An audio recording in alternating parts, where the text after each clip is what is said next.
Hello friends, आज हम लोग स्टार्ट करने जा रहे हैं एक्सरसाइज 3.2। एक्सरसाइज 3.1 इससे पहले हम पूरी कंप्लीट करा चुके हैं, आप उसको मेरे चैनल पर जाकर देख सकते हैं। तो एक्सरसाइज 3.2 शुरू कराने से पहले आप लोगों को एक टेबल समझानी है। जी शायद मैंने आप लोगों को पहले थोड़ा समझा दिया है इस टेबल के बारे में, फिर से एक बार देख लेते हैं कि अगर आपको दो इक्वेशन दी होती हैं, ये दो जैसे दो कोई भी इक्वेशन हो सकती है हमारे पास, अगर आपको दो समीकरण दी होती हैं तो हम क्या करते हैं, या दो पेयर दिए होंगे आपको, तो क्या करते हैं A1 बटे A2 का रेशो निकालते हैं, B1 बटे B2 का रेशो निकालते हैं और C1 बटे C2 का रेशो निकालते हैं। उसके बाद हम क्या करते हैं, उनके जो अनुपात है उनकी तुलना करते हैं। हमें ये देखना है कि A1 बटे A2 B1 बटे B2 के बराबर आया है या नहीं आया है। अगर A1 बटे A2 और B1 बटे B2 बराबर नहीं है तो इसका क्या निष्कर्ष निकलता है। इसका निष्कर्ष ये निकलता है कि अगर हम ग्राफ बनाते हैं तो जो हमारी लाइन है वो एक दूसरे को काटती हुई दिखेंगी, प्रतिच्छेद करती हुई, मतलब कि काटती हुई, चाहे कहीं पर भी काटें, एक दूसरे को काटती हुई दिखेंगी। और ऐसी दो समीकरण जो होंगी उनके केवल एक अद्वितीय एक हल होगा, ठीक है, मतलब एक ही सॉल्यूशन होगा उसका। अगर हमारा A1 बटे A2 बराबर B1 बटे B2 और बराबर C1 बटे C2 दोनों तीनों चीजें बराबर हो जाएं तो रेखाएं क्या होती हैं, समपाती होती हैं। और अगर A1 बटे A2 B1 बटे B2 not equal to C1 बटे C2 हो तो समानांतर रेखाएं होती हैं। समझा देते हैं एक बार कि अगर हमारा क्या होता है, प्रतिच्छेद करती हुई रेखाएं कैसी होती हैं, ऐसे, ठीक है। जरूर नहीं कैसे क्रॉस में ही काटें, ऐसे भी काट सकती हैं रेखाएं एक दूसरे को, ठीक है, इस तरीके से भी काट सकती हैं, कोई भी हो सकता है, किसी भी तरीके से काट सकती हैं। तो ये हमारी है प्रतिच्छेद करती हुई रेखाएं, ये इनका इंटरसेक्शन पॉइंट है जहाँ पे एक दूसरे को काटती हैं। दूसरा हमारा है समानांतर रेखाएं। अगर A1 बटे A2 बराबर हमारा जो है B1 बटे B2 और नॉट इक्वल टू C1 बटे C2 हो तो हमारा क्या होता है, रेखाएं जो है समानांतर होती हैं ऐसे। जो समानांतर रेखाएं होती हैं उनको कितनी दूर लेके जाए, चाहे अनंत तक लेके जाइए, वो एक दूसरे को कभी टच नहीं करेंगी और उनके जो बीच की दूरी होती है ना, ये हमेशा एक बराबर ही रहती है, कभी कम या ज्यादा नहीं हो सकती है, ठीक है। तो ये तो होती है हमारी समानांतर रेखाएं। संपाती रेखाएं कैसी होती हैं, अगर A1 बटे A2 ये तीनों अगर आपस में बराबर हो जाएं तो रेखाएं संपाती होती हैं। संपाती कैसे, अगर कोई एक लाइन ऐसे गई है हमारी तो दूसरी लाइन भी इसके ऊपर ही बनती है, दूसरी लाइन भी यही कहीं ऐसे इसके ऊपर ही बन जाएगी, ठीक है। ये दोनों लाइनें एक दूसरे के ऊपर ही रहती हैं, तो ये हमारी क्या होती हैं, संपाती रेखाएं होती हैं। तो ये दो संपाती रेखाएं और ये संपाती रेखाएं होती हैं, ये एक दूसरे को प्रतिच्छेद करती हैं और ये एक दूसरे के समानांतर रेखाएं होती हैं। तो चलिए अब इसका क्वेश्चन पढ़ते हैं। पहले क्वेश्चन नंबर 1, इसकी जो और बेसिक चीजें हैं वो मैं इससे पहले जब 3.1 लगवाया गया था उस वीडियो में बता चुकी हूँ, तो आप लोग जाके उस वीडियो को देख लीजिएगा। सबसे पहला क्वेश्चन है हमारा कि निम्न समस्याओं में रैखिक समीकरणों के युग्म बनाइए और उनकी ग्राफीय विधि द्वारा हल ज्ञात कीजिए। हमें क्या करना है कि जो भी ये सवाल दिया है, जैसे कि हमने 3.1 में किया था, सेम उसी तरीके से हमें यहाँ पे करना है। जो हमें ये सवाल दिया गया है हमें उसकी पहले समीकरण बनानी है, जैसे कि हम पिछले सवाल में बीजगणितीय रूप बनाते थे, बीजगणितीय रूप लिखते थे, सेम हमें वैसे ही बनाना है। उसके बाद हमें क्या करना है, ग्राफ द्वारा भी इसको सॉल्व करना है। तो सबसे पहला हमारा सवाल क्या है, कक्षा 10 के 10 विद्यार्थियों ने एक गणित की पहेली प्रतियोगिता में भाग लिया। यदि लड़कियों की संख्या लड़कों की संख्या से 4 अधिक हो तो प्रतियोगिता में भाग लड़के और लड़कियों की संख्या हमें बतानी है। देखिए फ्रेंड्स, मैंने आपको पहले ही बताया था कि इसमें कंडीशन हमेशा इस तरीके से दी होगी कि आपके पास दो समीकरणें बनेंगी, क्योंकि जब दो समीकरण होंगी तभी तो आप उसको ग्राफ पे ड्रॉ कर पाएंगे और दो पॉइंट निकाल पाएंगे उनके, ठीक है। तो सबसे पहले हमें क्या करना है, जैसे हम पहले सवालों में लिखते थे, यहीं से स्टार्ट कर देते हैं। सवाल नंबर हमारा 1 है। पहले हम सवाल में क्या मानते थे, मान लिया हमने, माना लड़कियों की संख्या, माना लड़कियों की संख्या हमारी क्या है, x, लड़कियों की संख्या x, और लड़कों की संख्या हमारी कितनी है, y मान ली हमने, ठीक है। लड़कों की संख्या हमारी कितनी हो गई, y। तो प्रश्न से सबसे पहले हमें क्या दिया है, प्रश्न के अकॉर्डिंग क्वेश्चन में हमें कहा गया है कि कुल 10 विद्यार्थी हैं। ये देखिए कक्षा 10 के 10 विद्यार्थियों ने। तो कुल लड़के और लड़कियां मिलाकर कुल कितने विद्यार्थी हैं? केवल 10 विद्यार्थी हैं। तो मतलब कि लड़के और लड़कियां दोनों को अगर मिला दिया जाए, दोनों की संख्या, तो कितनी हो जाएगी? 10 हो जाएगी। तो x और प्लस वाई बराबर हमारा कितना हो जाएगा? 10, कि लड़के और लड़कियों की संख्या कुल मिलाकर हमारी 10 है। ये तो हमारी क्वेश्चन नंबर 1 बन गई। उसके बाद फिर से हमसे कुछ बताया गया है। क्या कहा गया है? कि जो ये है लड़कियों की संख्या और लड़कों की संख्या से 4 ज्यादा है। तो अगर हम यहाँ बराबर का निशान लगाना चाहें तो ये संख्या तो हमारी पहले से ही 4 ज्यादा है। तो बराबर करने के लिए हमें क्या करना होगा? इसमें 4 जोड़ना पड़ेगा, क्योंकि लड़कियों की संख्या पहले से ही 4 ज्यादा है लड़कों से। तो दोनों को बराबर करने के लिए हम क्या करेंगे? इसमें 4 जोड़ देंगे। तो एक समीकरण हमारी यहाँ से निकल जाएगी। हम क्या करेंगे? y को इधर ले आएंगे लेफ्ट हैंड साइड में, x minus Y equal to 4। ये हमारी समीकरण नंबर 2 बन गई। ठीक है, तो हमारे पास 2 इक्वेशंस आ गई हैं बिल्कुल आराम से, एक ये है और एक ये है। अब हमें क्या करना है? इन्हीं समीकरणों से, जैसे कि हम पहले निकालते थे, x और y के पॉइंट्स निकालने हैं। और पॉइंट्स निकालने के बाद हम लोग क्या करेंगे? ग्राफ बनाएंगे, जैसे हमने पिछले सवाल में बनाया था। चलिए पहली इक्वेशन ले लेते हैं, x plus Y equal to 10। इसका तो बहुत आसानी से पॉइंट्स निकल जाएंगे फ्रेंड्स। देखिए ये हमारा x है और ये y है। कोई भी वैल्यू आप एकदम आराम से रखेंगे तो सीधे हल निकल जाएगा। मान लिया अगर हम x की वैल्यू यहाँ पर 0 रखते हैं तो y सीधे सीधे क्या हो जाएगा? 10। अगर हम x की वैल्यू यहाँ पर 5 रखते हैं तो क्या हो जाएगा? या 3 रख लीजिए, पहले हम 3 रख लेते हैं। x की वैल्यू हम क्या रख लेते हैं? 3। तो सॉल्व करने की जरूरत है। चलिए सॉल्व कर देते हैं। x की वैल्यू अगर हमने यहाँ पे 3 रखी है तो कितना हो गया? y बराबर 10 में से 3 गया 7, क्योंकि ये 3 इधर आकर इधर घट जाएगा। तो y बराबर 7 आ गया। ठीक है, अगर हम x की वैल्यू 4 रख लेते हैं, चलिए 4 रख लें। 4 प्लस वाई बराबर 10, और y बराबर हमारा कितना हो जाएगा? 10 माइनस के 4 बराबर 6। अगर हम लेते हैं 4 तो यहाँ पर कितना आएगा? 6। अगर हम लेते हैं 5, आप लोग इसी तरह निकाल के देख लीजिएगा, तो यहाँ पर आएगा 5। ठीक है, तो ये हमारे क्या आ गए? पॉइंट्स। अब चलिए हम दूसरी इक्वेशन को अपने सॉल्व करते हैं। दूसरी इक्वेशन हमारी क्या थी? x माइनस के वाई इक्वल टू 4। बना लेते हैं इसके लिए भी एक टेबल। x और y, थोड़ी सी टेढ़ी हो गई टेबल भी। तो अब हमें क्या करना है? हमें x की वैल्यू रख के y की वैल्यू निकालनी है। ठीक है, तो सबसे पहले हम क्या करेंगे? यहाँ पे जो x की वैल्यू है ना, ये 4 से बड़ी बड़ी रखेंगे, क्योंकि हमारे यहाँ माइनस का y है।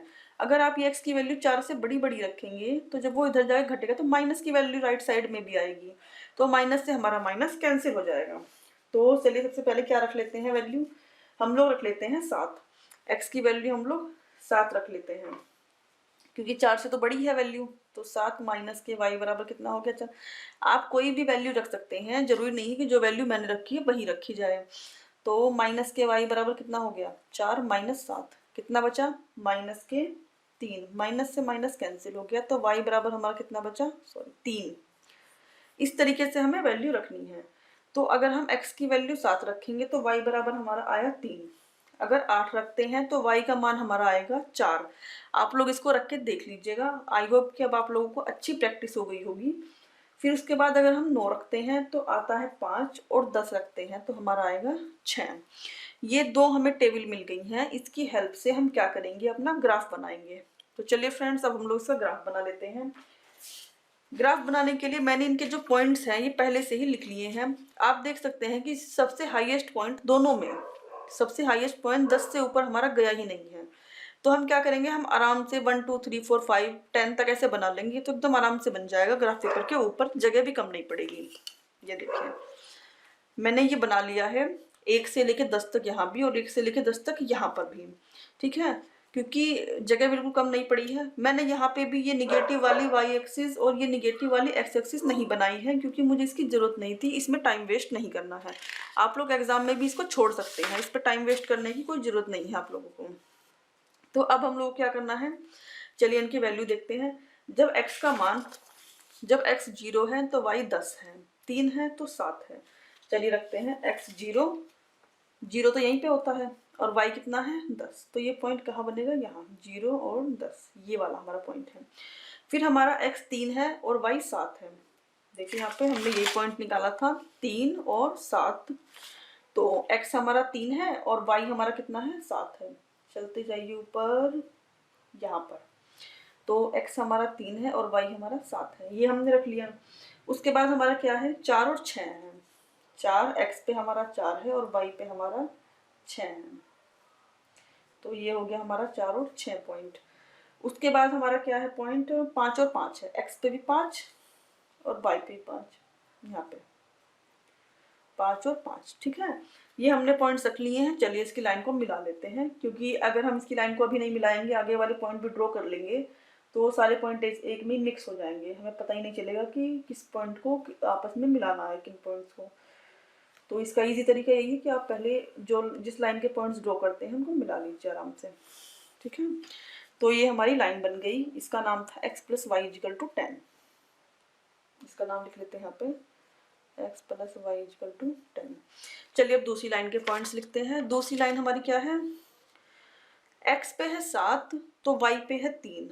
x पे हमारा है 7 तो y पे हमारा कितना है 3। 7 और ऊपर चलते जाइए और 3 एकदम यहाँ पे है। तो ये हो गया हमारा पॉइंट 7 और 3। उसके बाद है 8 और 4। x पे है हमारा 8 और y पे हमारा है 4। यहाँ पे ये वाला पॉइंट है, देखिए 8 और 4। उसके बाद है हमारा 9 और 5। x पे 9 है और y पे 5 है। चलिए 9 और 5 यहाँ पे, हाँ ये हमारे हो गए 9 और 5, एकदम 5 के साइड में है। उसके बाद हमारा है 10 और 6। x एक्स पे 10 और y एक्सिस पे 6। बिल्कुल यही सटीक पॉइंट है, और 10 और 6। ठीक है, चलिए इस पॉइंट्स को मिला लेते हैं इनको आपस में।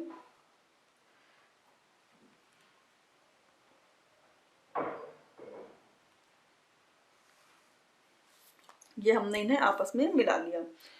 ठीक है, तो ये जो हमारा है ये हमारा इंटरसेक्शन पॉइंट आ गया, मतलब कि जहां पर ये दोनों लाइनें हमारी एक दूसरे को प्रतिच्छेद करती हैं। तो आप अगर इसको ध्यान से देखेंगे तो पाएंगे कि x एक्सिस पे हमारा कितना है 7। ये देखिए आप यहाँ पे 7 पे प्रतिच्छेद कर रही है और y एक्सिस पे कितना 3। तो हमारे जो पॉइंट्स हैं वो क्या हो गए कि x बराबर तो हमारा हो गया 7 और y बराबर हमारा हो गया 3। y बराबर हमारा हो गया 3। ठीक है, तो ये हमारा क्या हो गया, सवाल सॉल्व हो गया। लड़के और लड़कियों की संख्या आ गई। x हमारे क्या थे, x हमारी लड़कियां थी और y हमारे क्या थे, लड़के थे। तो क्या हो गया, हमारा लड़के और लड़कियों की संख्या दोनों हमें मिल गई हैं। तो अपने सवाल में हम लोग यहाँ जब भी आप एग्जाम में लगाएंगे तो आपको ऐसे ही लगाना है एकदम। अपने सवाल में यहाँ पे लास्ट में आप लोगों को लिख देना है कि जो हमारे लड़कों की संख्या है, लड़कों की संख्या को हमने y माना था, कितनी आई 3। और लड़कियों की संख्या को हमने x माना था, x बराबर कितना हमारा है 7। तो ये हमारा आंसर आ गया। तो अब हम इसका लगाते हैं क्वेश्चन नंबर 2। क्वेश्चन नंबर 1 का सेकंड पार्ट जो है वो उसको लगाते हैं। सबसे पहले क्वेश्चन पढ़ लेते हैं, क्या लिखा है। 5 पेंसिल तथा 7 कलम का मूल्य 50 रुपये है, जबकि 7 पेंसिल तथा 5 कलम का कुल मूल्य 46 रुपये है। एक पेंसिल का मूल्य तथा एक कलम का मूल्य हमें ज्ञात करना है। तो सबसे पहले हम क्या करेंगे, जैसे हम 3.1 के सवालों में मानते थे, बिल्कुल हमें उसी तरीके से करना है। हम क्या करेंगे, माना एक पेंसिल का मूल्य हमारा x रुपये है। माना एक जो पेंसिल है उसका मूल्य हमारा क्या हो गया, का मूल्य बराबर x रुपये हो गया। और दूसरा क्या है, कलम। एक कलम का मूल्य हमारा क्या हो गया, y रुपये। एक कलम का मूल्य बराबर y रुपये। तो प्रश्न से हमें क्या दिया गया है, प्रश्न से हमें दिया गया है कि जो हमारी 5 पेंसिल है और 7 कलम है उनका मूल्य 50 रुपये है। तो 5 क्या है पेंसिल और 7 क्या है कलम, उनका मूल्य कितना है 50 रुपये। उसके बाद दूसरी समीकरण हमें दी गई है कि 7 पेंसिल और 5 कलम, हाँ 5 कलम का मूल्य कितना है हमारा 46 रुपये। तो ये हमें जो दी गई हैं ये दो हमारी समीकरण बन गई, नंबर 1 और नंबर 2। ये दोनों कुछ नहीं, बिल्कुल बुक में जैसा दिया गया था हमने उसी के अकॉर्डिंग इसे लिखा है। ठीक है, तो ये हमारा बीजगणितीय रूप जो है, ये जो इक्वेशन हमारी है ये बीजगणितीय रूप हमारा बन गया है। अब हमें क्या करना है, समीकरणों को सॉल्व करके एक्स और वाई के मान निकालने हैं ताकि हम अपना ग्राफ ड्रॉ कर सकें। तो सबसे पहले हम क्या करेंगे, पहली इक्वेशन लेंगे, इक्वेशन 1 से। ठीक है, क्या लिखते हैं, 5x प्लस के 7y बराबर क्या हमारा है 50। तो हमें x की ऐसी वैल्यू रखनी है जिससे कि जो हमारा y का मान है वो पॉइंट में ना आए। चलिए रखते हैं मान x और y। सबसे पहले हम क्या करते हैं, x का मान 3 रख लेते हैं क्योंकि 5 दिया कितना हो जाएगा 15, और जब इधर से घटाएंगे हम 50 में से 15 तो हमारा क्या बचेगा 35, और 7 से 35 आराम से कट जाएगा। तो हम क्या करते हैं, यहाँ पर x का मान रख लेंगे 3 पहली बार में। तो क्या हो गया, यहाँ पे रख के देख लेते हैं, x गुणा 3 प्लस के 7y बराबर कितना हो गया हमारा 50, और 5 दिया 15 प्लस के 7y बराबर हमारा हो गया 50। ठीक है, तो हमारा क्या हो गया 7y बराबर 50 माइनस के 15 घटाएंगे तो हमारा कितना आ जाएगा फ्रेंड्स 35, और y बराबर 35/7, तो 7 पंजे 35। y का मान हमारा कितना आ गया 5 आ गया। अगर हम x बराबर 3 रखते हैं तो y बराबर हमारा कितना आ गया 5 आ गया। ठीक है, इसी तरह हम आगे भी रख लेते हैं। अगर हम x का मान 10 रख लेते हैं, अगर हम x का मान 10 रख लेंगे, 10 पंजे 50, और 50 इधर जाए क्या हो जाएगा घट जाएगा, तो y का मान हमारा कितना आ जाएगा 0। ठीक है, इसी तरह हम आगे भी 1-2 पॉइंट अगर आपका और मन करे तो निकाल सकते हैं, वरना 2 पॉइंट से भी लाइन अच्छी खिंच जाएगी, हम लाइन खींच सकते हैं इसकी। तो हम लोग यहाँ पर केवल 2 ही पॉइंट इसके निकाल रहे हैं। आगे रख सकते हैं, अगर 17 रखेंगे तो -5 आ जाएगा आपका। ठीक है, अब हम दूसरी इक्वेशन लिखते हैं इसकी, 7x प्लस के 5y, 7x प्लस के 5y बराबर 46। इसके लिए हम x और y के मान निकालते हैं। ज़्यादा पॉइंट्स निकालने में टाइम वेस्ट नहीं करना है क्योंकि 2 पॉइंट से हम अपनी लाइन खींच सकते हैं, x और y। ठीक है, अगर हम सबसे पहले यहाँ पर x का मान 3 रखते हैं तो ये हो जाएगा 7 गुणे 3 प्लस के 5y बराबर 46। 7 दिया हो गया हमारा 21 प्लस के 5y बराबर 46, और 5y बराबर 46 माइनस 21, तो देखिए क्या बचता है, 6 में से 1 गया 5, और 4 में से 2 गया 2, 25। तो y बराबर हमारा क्या आ गया 25/5, मतलब कि 5 पंजे 25। y का मान हमारा 5 आ गया। अगर हम यहाँ पर रखते हैं 3 तो y हमारा क्या आता है 5। अगर हम यहाँ पर रखते हैं 8 तो y हमारा क्या आ जाएगा -2, और अगर हम रखते हैं 13 तो y बराबर आ जाएगा हमारा -9।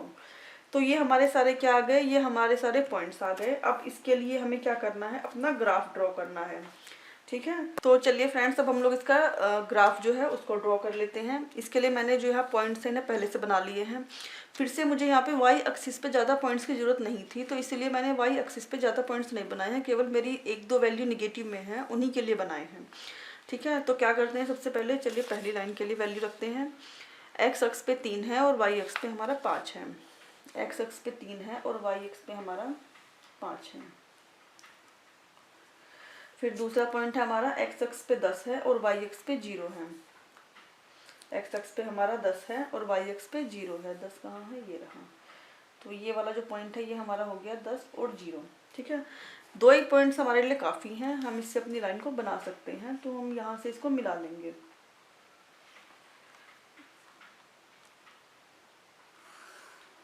ये हमारी हो गई लाइन। ठीक है, उसके बाद हमें क्या करना है, हमारी जो दूसरी लाइन है उसके पॉइंट बनाने हैं। एक्स एक्सिस पे 3 है, वाई एक्सिस पे 5 है। एक्स एक्सिस पे 3 है और वाई एक्सिस पे फिर से हमारा क्या है 5 है। तो सेम यही वाला पॉइंट हमारा फिर से बनेगा। दूसरा है एक्स एक्सिस पे हमारा 8 है और वाई एक्सिस पे -2 है। 8 और -2 यहाँ पर पड़ेगा हमारा। तो यहाँ पे हमने लिख लिया 8 और -2। अब हम इन पॉइंट्स को, ये वाला और ये वाला पॉइंट सीधे मिला देते हैं आपस में।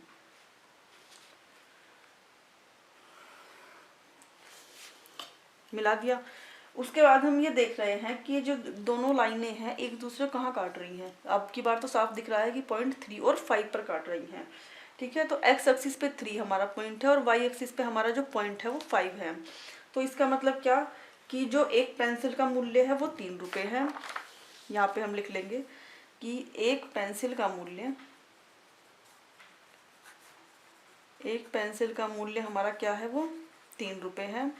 और जो हमारा एक कलम का मूल्य है वो हमारा, एक कलम का मूल्य हमारा 5 रुपये है।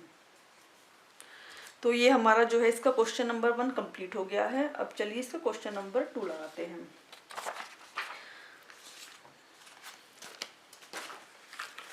क्वेश्चन नंबर 2 सबसे पहले से पढ़ लेते हैं। क्वेश्चन नंबर 2 में क्या है, ये कहा है कि अनुपातों A1/A2, B1/B2 और C1/C2 की तुलना की कर ज्ञात कीजिए कि निम्न समीकरण युग्म द्वारा निरूपित रेखाएं एक दूसरे पर प्रतिच्छेद करती हैं, समानांतर हैं अथवा समपाती हैं।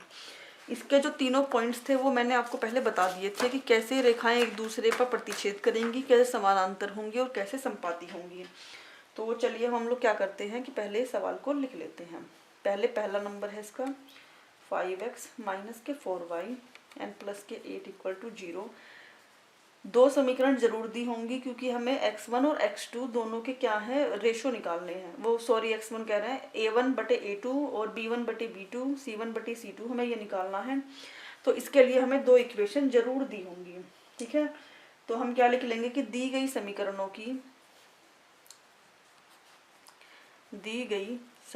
की आपको एग्जाम में बिल्कुल ऐसे ही लिखना है। दी गई समीकरणों की ax1 प्लस के by1 और प्लस के c1 बराबर 0, ax2 प्लस के by2 और प्लस के c2 बराबर 0। सॉरी यहाँ पर a1 है, a1x और b1 यहाँ पर है b2 y से तुलना करने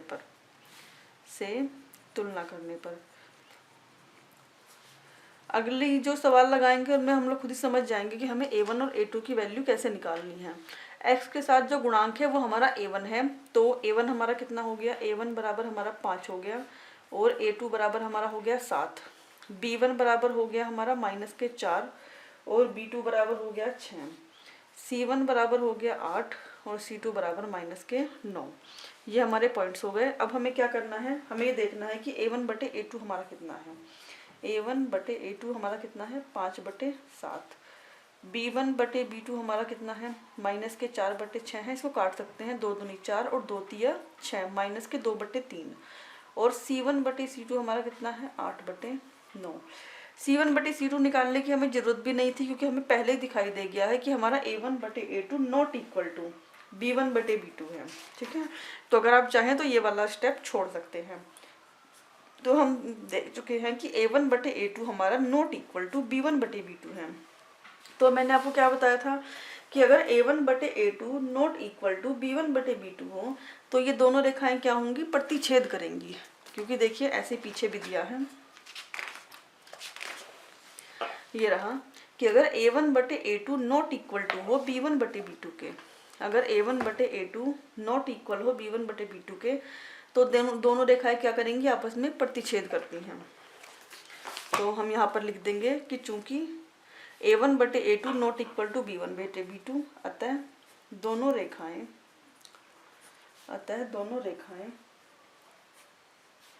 प्रतिच्छेद करेंगी। तो दोनों रेखाएं क्या करेंगी, प्रतिच्छेद करेंगी।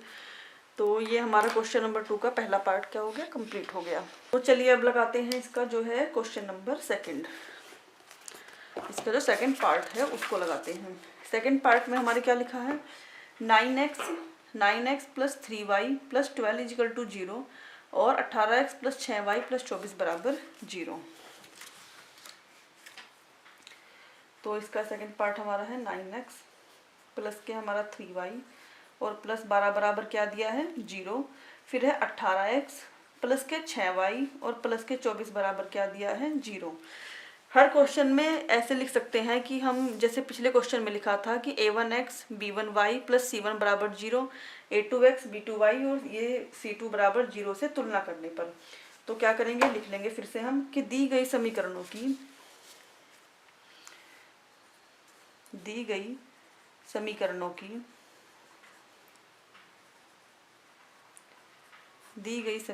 की a1x plus b1y plus c1 बराबर 0 और a2x plus b2y plus c2 बराबर 0।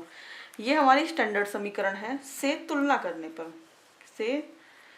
करने पर आप चाहें तो a1 और a2 के मान अलग अलग भी लिख सकते हैं, या आप सीधे रेशो भी लिख सकते हैं इसका a1 बटे a2। तो हम यहाँ पर क्या करेंगे, सीधे a1 बटे a2 लिख लेंगे। a1 बटे a2 हमारा क्या आया है, a1 हमारा है 9 और a2 हमारा कितना है 18। a1 हमारा 9 है और a2 18, तो 9 बटे 18 तो कितना हो गया, 9 कम 9 और 9 दूनी 18। तो a1 बटे a2 की वैल्यू तो हमारी ये आई है। चलिए अब लिखते हैं b1 बटे b2।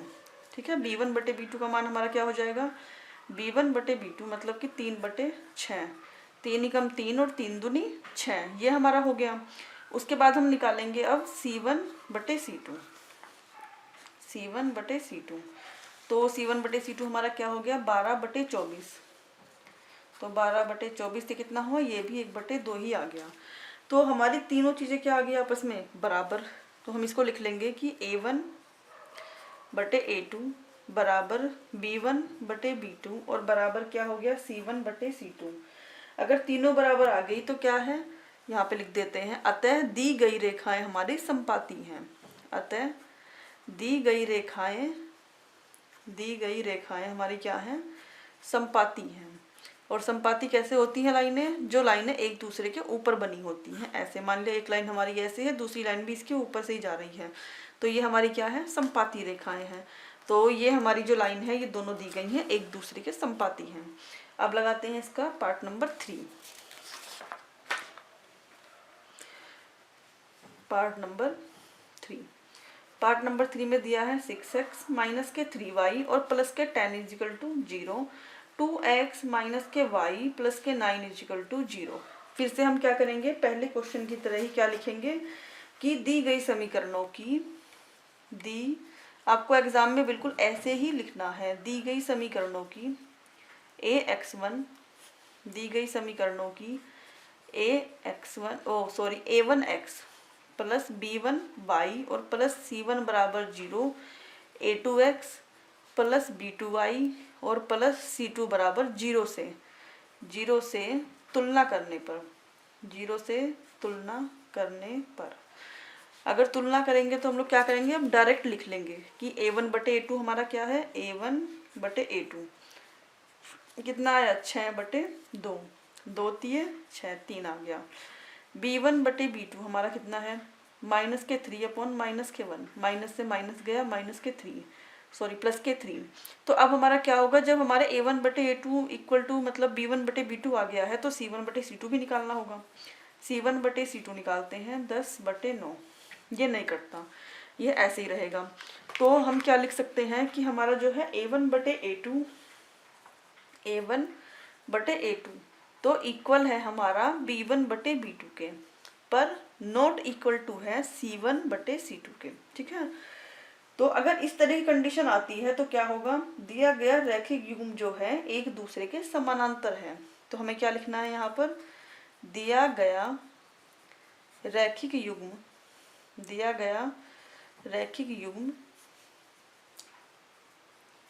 एक दूसरे के समानांतर है, या फिर ये भी लिख सकते हैं समानांतर है, एक दूसरे के समानांतर है। तो ये हमारे जो है क्वेश्चन नंबर 2 जो है उसके तीनों पार्ट जो हमारे हैं कंप्लीट हो गए हैं।